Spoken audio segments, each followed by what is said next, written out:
Welcome everyone to my talk, and today I'll be talking about creating the 3D organism, and basically living origami. So a little bit about myself before I start, and I hope this can match the previous presentation. I'll try my best. So my interest in biology actually started back in 1992 when the movie Jurassic Park got released. And I remember I was 5 years old and I was like, I want to create my own dinosaur. And to this day, I still do. But it got me interested in biology. And with that, I actually got my undergraduate and my master's degree at San Francisco State University. And then I am now currently enrolled at Kobe University, earning my PhD in developmental biology. And I actually plan to graduate next March. So hopefully I can. But yeah, that's me academically. But what do I do in my free time to show that I'm actually a human? Because, you know, scientists, are they human or are they not?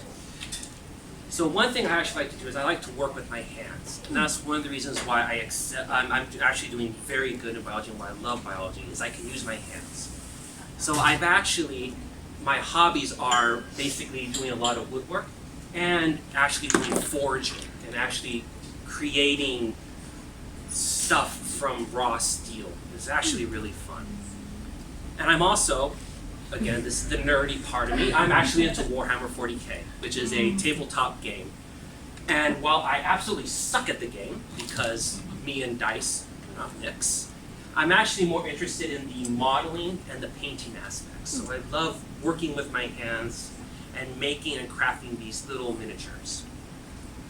But there's a more deeper side to me. I'm actually a big fan of psychology and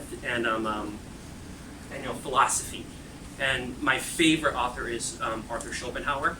Oh, I love. Oh, I'm so happy somebody loves Schopenhauer because I absolutely adore Schopenhauer. And then also something that I've really been interested in since I was young is actually yokai. So one of my side projects that I'm actually working on is actually a comprehensive list of yokai, and basically categorizing and helping categorize yokai from my perspective. But enough about me. I'm going to talk to you now about my work. So there's a phenomenon that happens in biology, and it's called consistency. Now, if you look at everybody in this room, there are a few consistent things about us. We have 2 arms, we have 2 eyes, we have 2 legs. We have a single nose and a mouth. We all have a heart, a pair of lungs, a pair of kidneys, and a stomach. So how is that achieved? How do organisms ensure that every other organism has a heart that functions, or a pair of lungs that function, or 2 eyes to see? And this is called consistency. And this is an example of actual frog embryos. And we can see that these are individual embryos. They all undergo the same processes at the same time. And this is important because, unfortunately, there's a lot of roadblocks. The first is environmental. Normally, the environment isn't stable. And this could be differences in temperature, pH, salt content. And this is a bigger issue for non-human organisms, but a major factor that affects both is genetic variability. Now, all of us are unique genetically. None of our DNA in this room is the same. But somehow, given all of these different DNAs, we still can create a functional heart. But the problem is sometimes you get mutations. And the species has to find a way of handling these mutations or compensating for variability in the DNA. And this is an example of Truncus aortus. So this is a genetic mutation that occurs in humans where the aorta of your heart is shortened. And as a result, it doesn't function correctly. And the overarching idea here is that you have to have the correct structure for it to function correctly. If your structure is not correct, it won't function correctly. And this is key to ensuring consistency throughout each generation. So to understand this, we have to go back to basic biology. So the basic building block of any organism is the cell. But cells don't act alone. Cells act together, and they form a sheet, literally a sheet of cells. And they're all connected to each other, and this is called a tissue. And then what this tissue does is it undergoes a process called morphogenesis. And this morphogenesis is basically these cells changing shape to become different things.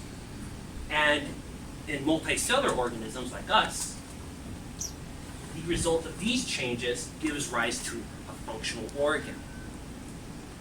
But the thing is that this process has to be done very precisely and very correctly. And because of that, we can see here in a Drosophila embryo that you have all these cells, and they're all moving and coordinating and taking different shapes in a very precise manner. And this is a very precise, very specifically timed event. And you're wondering, well, what does morphogenesis give us? Well, this morphogenesis, which is going from a 2D to a 3D structure, gives us different organs. So we have the ventral furrow in Drosophila, which gives rise to all the guts inside the fly. We have the eye cup of the mouse and the human and any higher organism. You actually need to have folding of these tissue layers to form the eye. We also need it for the microvilli inside our intestines so they can absorb nutrients. And importantly, we need it for the formation of our brain and our spine. So how can we examine this? This is a very complex process, and we can't exactly use humans for this process. That's a whole ethical issue that I will not get into. So we actually use something very more simple. We use a fruit fly. And you're thinking to yourself, why are we using a fruit fly to understand things that happen in humans? Well, Drosophila, or the fruit fly, is a very powerful model organism. Its entire genome has been sequenced, so we know every gene inside the fly. And we have a lot of easy methods to manipulate the genetics of these flies. And you'd be surprised, there's actually a 60% similarity between the fly's genome and our very own. So even though it's an insect, it has a lot more in common with us than you would actually think. And another reason we use this is that flies are easy to work with. They have a very short lifespan, about 30, 40 days. We can get a bunch of embryos to do studies on. And maintenance is easy. We literally just stick them in food, and they have fun. And more importantly is their entire developmental fate has been mapped. So we know what is happening at every single stage of the development. And also, we have very powerful imaging and histological techniques. So we can actually visualize individual parts of a cell in a fly very easily. And this allows us to actually gather data very easily. So the overarching theme here is origami. And as I said, you start, like with origami, you start off with a blank sheet of paper. And that's very similar to any multicellular organism. We all start off as that 2D plane cells. And then we're given a pattern. And this pattern then gives guidance to how you should fold that piece of paper, and your result is this very complex structure. Same thing with multicellular organisms. We start off with a 2D sheet of cells. So we have a single layer of cells that makes up the embryo, but somehow we can get these complex structures forming inside the embryo. So the question is how is this happening? And as anybody here knows who has done origami before, if you don't follow the pattern correctly, it doesn't work. So the question is how, sorry, it's not how, where do these complex structures know where to form? So that's going to be the first and major part of my talk. So I have to go into a little bit of basic genetics here. I did my best to simplify. If you have any questions, I can gladly address it later. So all of us have DNA. This is the building block of our entire species, of any multicellular species or any single cell species. Everything's based in DNA. And inside DNA, we have these regions called genes. And these genes are coding, they give a specific code that gives rise to a specific protein. So it goes through this process called transcription, where it makes something called messenger RNA. And this messenger RNA gets turned into a protein. And the protein is everything to all life. Proteins do everything that you can think of. And what's interesting about these proteins is that they can actually interact with other proteins. But in some cases, specifically the proteins I'm going to be talking about, they actually prefer to interact with DNA. And when they interact with DNA, they create a different protein. They say, oh, I like this DNA, I'm going to bind here. And the cell says, okay, now I'm going to make this new protein. And in genetics, we simplify that by using this kind of nomenclature. So in this case, protein X upregulates or creates more Y. So this is the situation that I showed you, where X is made, it comes up to the DNA, and the cell makes Y. This is called upregulation. So X equals more Y. But you can have the opposite effect. X can bind to the DNA and say, don't make this protein. And this is called downregulation. And it gets more complex. We have things called feedback loops. So X says make more Y, but then Y goes back to the DNA and says make more X. So as a result, you get a lot of X and a lot of Y. And then you can have the exact opposite, in where you have negative feedback, where X says make more Y, but Y says don't make any more X. So you can get a situation where you have a lot of Y, a little bit of X. And then you have the extreme, where they actually block each other, and you get a reduction of both. So very complex. I try my best to simplify this, but these interactions between proteins and proteins and DNA is what patterns this embryo, that gives that pattern. And this is what it looks like, a very simplified version. So you have your normal embryo. Oh, trust me, it gets worse. You have your embryo, and then through these interactions of proteins, you can actually create discrete areas or very specific areas along the embryo.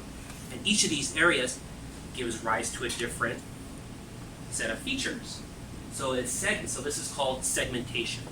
So because of this pattern, these cells know to become the abdomen or the butt. These cells know to become the head. In reality, this is what it looks like. And I'm going to tell you right now, just ignore this. This regulation pattern here is only for 4 cells. So you can imagine how important this is for the embryo and how important it is to dictate what becomes what and where things happen. But the outcome of this is that you get individual cell rows along the embryo that have a unique combination of different proteins and create pretty pictures. And we know from research that if you get rid of that patterning, you can block the formation of these complex structures. So this is called the cephalic firm. It's basically formed as a structure that forms at the neck. It separates the head from the body. But if you get rid of that patterning, it disappears.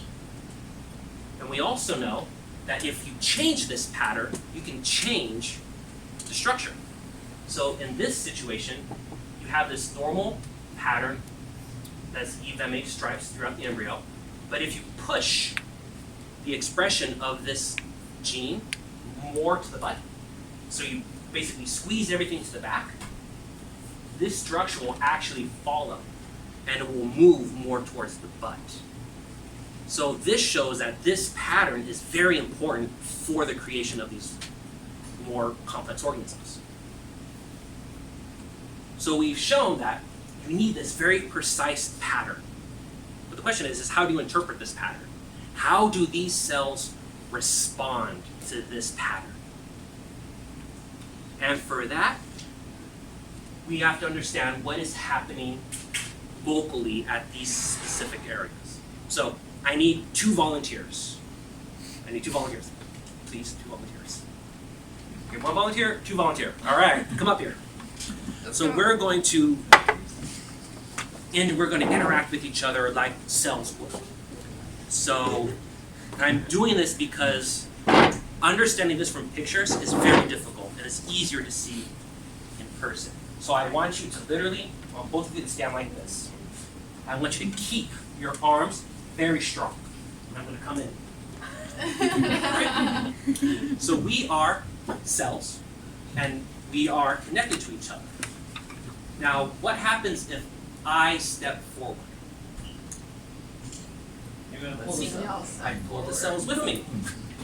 If I step back, I pull them with me. What happens if I shrink? Not with me. So the first thing that we have to think about is what we call the glue, or what we call alpha-ketene. And it basically holds the cells together. And this is important for the cells to work together. Now I have another thing, so spread out a teeny bit more. What happens if I shrink this way? I contract. I get really small. I pull them in. So now, let's say I'm not connected to them, and I move. They're not doing anything. That's why this glue, that's why you need glue that holds these cells together. But we also need a source of pulling. And this is through a protein called myosin. And myosin is actually a constrictor. So it says constrict. And the best way to think about this is think of a pullback. Myosin is located at the top of the cells. And when it says constrict, the top of the cell shrinks. Simple. So let's look at some situations here, because we're talking about a battle of the proteins. In this situation, we have more of protein X. And protein X says constrict, constrict, constrict. And protein Y is the glue that holds the cells together. So what's going to happen to this cell with a lot of protein X and a little bit of Y? Will separate from... It's going to constrict. We're going to call this a flexible cell. There's less glue to hold it together, and the cell is going to want to undergo shell shape change because of myosin. What about this situation? What's going to happen here? Stay stable. It's going to stay the same. We're going to call this a rigid cell. There's a lot of glue there, and when there's a lot of glue, the cells don't want to move. But it gets a little more complicated than that. Ironically. Let's introduce you to protein Z. Protein Z is, we'll call him a mover. And basically, his job is to say, you go here. So let's look at a regular cell. We have protein X. It tells the cell to constrict. And the cell constricts its top. But what happens when Z comes? Z says, no, no, no, no, no. I want you to constrict there. And now X says constrict. What's going to happen is that cell is going to change shape in a different direction. And when you get a bunch of these cells together, all in this coordinated behavior, you can actually change the way the tissue is shaped. So in this area, we have more of X and less of Y. What's going to happen here? Cell shape change is going to occur. What happens here, where there's more glue than constriction? It's going to be more rigid. And that's what we see. This area is less stiff, and it's more constricting. These cells will change their shape. And in this area, these cells are more stiff and they're not going to change. So they're just going to stay the same. So what we can see is that we have a situation where the cells change their shape different ways based on this genetic pattern. So the question is okay, why do we care about all this? This is a very big field right now in developmental biology. So the question is, why do we care about how these structures are formed? And it's actually to answer a very big global crisis. So as of 2018, over 113,000 people are on a list for an organ transplant. And given that high number, only just above 3,600 transplants were actually performed in 2018. And what's scary is that 20 people die each day waiting for a vital organ transplant. And one of the biggest roadblocks to these transplants is rejection. So if you don't have a matching organ, you're going to get sicker and your body's not going to accept the organ. And this is called graft versus host disease. And it's very common as a major roadblock to better health. But what happens if we can grow your own organs? Let's say you have a bad heart. You have a heart attack and you need a new heart. Well, we could take a skin cell from your skin and we can actually reprogram those cells to become heart cells. And then in a dish, we can grow and shape these cells into a functional heart. And then we can put this heart right back into you. And the good thing about this is there's no rejection. It's your cells. Body doesn't care, it's your cells. So rejection's out the window. And you have a readily supply of organs if you need them. So we've actually made a lot of progress in trying to do this. It may sound like science fiction, but we've actually gone very far with this. We've actually been able to take skin cells from humans and reprogram them into different cells. We've taken skin cells and turned them into heart cells. We've taken skin cells and turned them into neural cells. But we have a roadblock. And the roadblock is we don't know how these are supposed to grow. How are they shaped? There's not a lot of information out there. And we have to know that structure, having the correct structure, is important for the proper function. Because we can grow the cells in a dish, but how do we make sure the cells are growing in the correct way? And that is why we are studying this 3D origami. So we can understand how the cells interact with each other and can take these functional complex shapes. Because without that knowledge, we can't progress to the next step. So we have to understand how these cells fold, how these cells respond to the reprogrammed genetic network. And with that, I'd like to thank you for coming to the Nerd Night and listening to my presentation. And if you have any questions, I'll gladly answer them.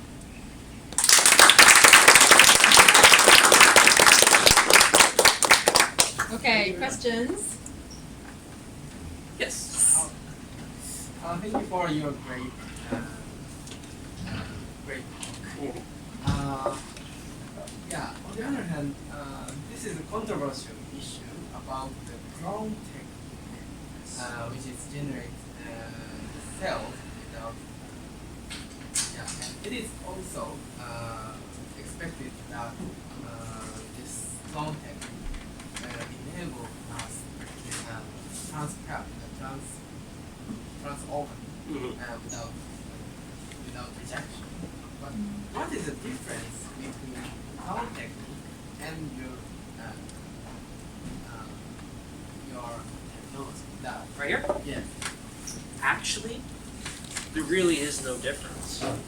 We can actually take cells and turn them into those embryonic cells.